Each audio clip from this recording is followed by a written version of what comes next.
Hello అండి. నమస్తే. ఎలా ఉన్నారందరూ? Welcome back to our channel. కొత్తగా ఎవరైనా మన ఛానల్‌ని విజిట్ చేసినట్లయితే ఇటువంటి మరిన్ని వీడియోస్ కోసం ఛానల్‌ని వెంటనే సబ్స్క్రైబ్ చేయండి. రథసప్తమి ప్రత్యక్ష దైవం ఆరోగ్య ప్రదాత అయినటువంటి సూర్యభగవానుడి ఆవిర్భావ దినోత్సవంని రథసప్తమిగా పరిగణిస్తాం. అయితే 2024 సంవత్సరంలో రథసప్తమి ఏ నెల ఏ తేదీన వచ్చింది? ఏ రోజున జరుపుకోవాలి? అలాగే సప్తమి తిథి ప్రారంభ ముగింపు సమయాలేమిటి? సప్తమి స్నానం ఏ సమయంలో ఆచరించాలి? అదేవిధంగా సప్తమి పూజ ఏ సమయంలో చేయాలి? అని మొదలైనటువంటి విషయాల గురించి ఈ వీడియోలో తెలుసుకుందాం.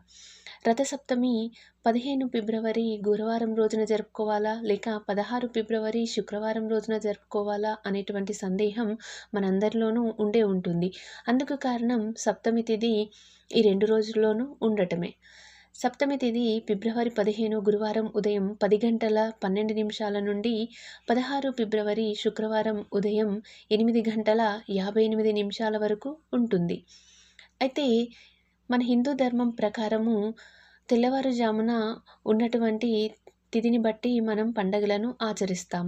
అందువల్ల రథసప్తమిని మనం 16 ఫిబ్రవరి శుక్రవారం రోజునే జరుపుకోవాలి.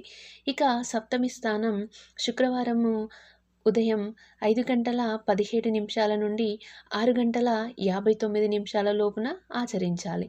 అదే రకంగా సప్తమి పూజ 6 గంటల 59 నిమిషాల నుండి 8 గంటల 59 నిమిషాల లోపు చేసుకోవటం ఉత్తమం.